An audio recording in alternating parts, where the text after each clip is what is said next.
Hello everybody, welcome back to my channel where we talk about skincare, grooming, and sometimes hair, so that sounds like a thing. Make sure you are subscribed. Also, come and follow me on Instagram where I post a lot of stuff you're not going to see here on YouTube. I'm in a really lucky position where I get gifted a lot of items, like a lot of skincare products, tools, all that kind of stuff. But sometimes I do look at these products and there's a lot of products that I don't show on this channel because I'm like, if I was to buy this with my own money, I would find it kind of expensive for what it is. And we all kind of know by now that expensive, it doesn't necessarily mean better, or it doesn't necessarily mean worse. You know, you don't have to spend a fortune to have a good skincare routine. Today, I wanted to share some of my favorite budget skincare products with you. This is what I consider budget. For me, £10 is like the ultimate price I would pay that I think is affordable for a single skincare product. £5 is kind of like a good area for me. So a lot of these products are going to be around the £5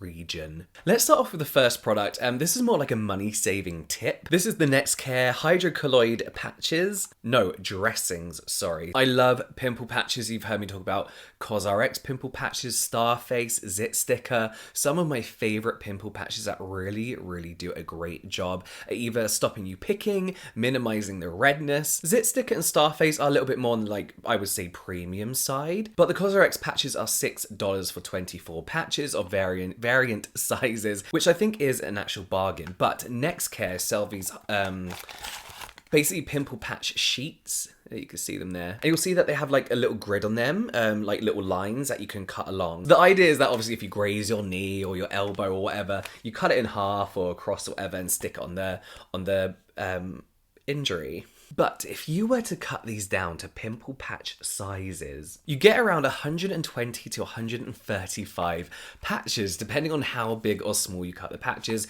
If you cut them all around the same size, you get about 130. So the CosRx pimple patches are $8 on YesStyle. They're $6 on their own website. But these dressings are $7.90. So even if you're paying like that $1 extra, you still get so much more for your money with these patches. I actually believe I'll try and hunt some down, but you can buy rolls of this stuff on Amazon for a lot cheaper in the long run as well, so I'll try and find that down below. But literally that's all these pimple patches are, other than brands like Zit Sticker that have micro darts on and really help deliver active ingredients to that spot and the source of the problem. If you're just using like CosRx, this is all they are, just in circle patches. I'm going to be talking about The Ordinary and the Inkey list a fair bit in this video because they do make really good quality products. With The Ordinary, sometimes the formulations are a little bit questionable and don't feel so great on the skin, but for £5 for a product, you can't really complain. Two of my staples that I've always used, no matter what the brand is Nicinamide and hyaluronic acid serums. Hyaluronic acid, you guys know I don't use as much anymore. I was definitely overusing it as it was popping up in all of my skincare, but most skin tolerates this absolutely fine. And it is a really nice product to use if you want a temporary plumpness to your face. I use niacinamide personally for evening out my skin tone. I'm oily skinned the majority of the time, so help balance out my sebum production. And it generally just helps to brighten your skin. Inkey list niacinamide actually also contains hyaluronic acid, along with allantoin. Am I saying that right? Allantoin or allantoin? And panthenol, so you get a really nice kind of like soothing serum, sebum controlling plumping serum. I would personally go with this niacinamide serum over getting both a niacinamide and hyaluronic acid serum because I don't feel like we all need a separate hyaluronic acid serum because hyaluronic acid, hydrolyzed hyaluronic acid, sodium hyaluronate is in pretty much every product. If you go to your moisturizers, it's probably in there. Look in your toners, it's guaranteed to be in there. It's everywhere, and I don't feel like we need a separate serum for that. I feel like that constitutes as like overusing, in my personal experience. I would personally recommend as well using the Inkey list serums at the moment over The Ordinary if you wear makeup. I do find that a lot of the feedback, however, is that they can be a little bit tacky. They don't sit well under sunscreen and they peel under makeup. I've never had that problem, but the Inkey list formulations are a lot nicer. They play a lot better with other products and they sit nicer on the skin as well. So I feel like that's a serum you can use daily alongside another treatment or another serum that really targets one very specific skincare concern that you have. I feel like their Niacinamide serum is a great all-rounder that anyone can use. Let's talk about Beauty Bay. I get a lot of questions about this. I did a review. It was a sponsored review over on my Instagram, but they actually allowed me to use their product. I swear it was like since last November, no, maybe it was September. I tested their products out ages and ages ago. There's two products that I really, really love from this range in particular. The first one is their Day One Moisturizer. I have to be honest, I was skeptical about their products. I don't know why. I'm not sure. I think I saw the price point and I was like, how are they going to do this? I don't know why, but the whole range pleasantly surprised me. Their Day One Moisturizer is super lightweight without disappearing into the skin. It's weird because I'm oily skinned, but I do like a moisturizer to moisturize my skin. Everyone has to use a moisturizer.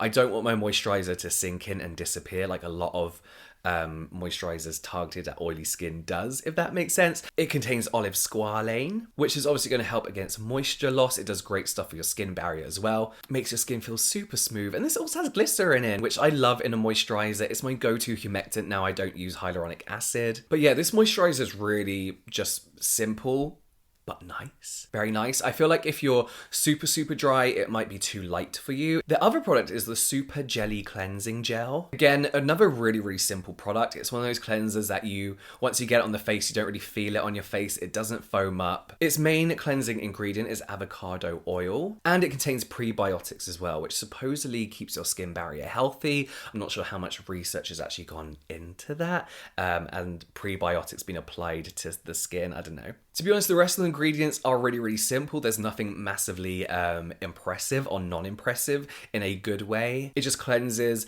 doesn't leave the skin feeling tight and dry after. I actually also use this as a first cleanse as well whilst I was trialing it. It's very, very good. I wouldn't say it could remove anything like waterproof makeup, for example, or waterproof sunscreen, but basic makeup and basic sunscreen, this will have no problem removing, and then it's great as a normal cleanse as well. We're going to finish on another cleanser, one I've mentioned a lot of times. This is the Inkey List Oat Cleansing Balm. Another Inkey List product. I'm actually working on a best and worst of the Inkey List video. I've been trying them for quite a few months now. I think I've probably got about 4 weeks to go until I can sit down and kind of like sum everything up. But I'm going to keep this brief because I talked about it, I feel like literally in the last video. So this is a cleanser that can be used as a first and second cleanse, and it's a really, really good and effective cleanser in both stages. It's a little higher towards that budget side, as I mentioned. For me, £10 is kind of like stretching a budget. But of course, it's got colloidal oatmeal as its main selling point, which is soothing for irritated skin. It's really good for dry, itchy skin as well. This also contains oat kernel oil to help maintain the skin's moisture levels.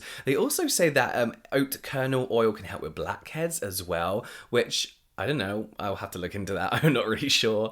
But also 1% oat powder as well that's in there to help kind of like redness and irritation. And it's a nice cleanser. It doesn't feel like anything on the skin in a good way again. It does initially feel quite oily and sticky if you're using it as a first cleanser, but the more you work in, the like softer and oilier it becomes. Then it rinses away absolutely fine. Then obviously as a second cleanse, adding water to that and emulsifying it, it works perfectly on the skin. It's just a nice cleanser that again doesn't leave you feeling stripped of all moisture. But yeah, that was pretty brief. To be honest, a lot of the budget skincare I use is either the Ordinary or the Inkey List. I do feel like they just have very, very good basic products. The Inkey List formulation has been a little bit more advanced and interesting than the Ordinaries. But yeah, let me know what you think of these products if you use them. Let me know your favorite Inkey List and the Ordinary products as well for future reference, just so I know for future. And let me know your favorite products for like £10 and under. I'd love to know. But that's it from me now, guys. I will see you next time.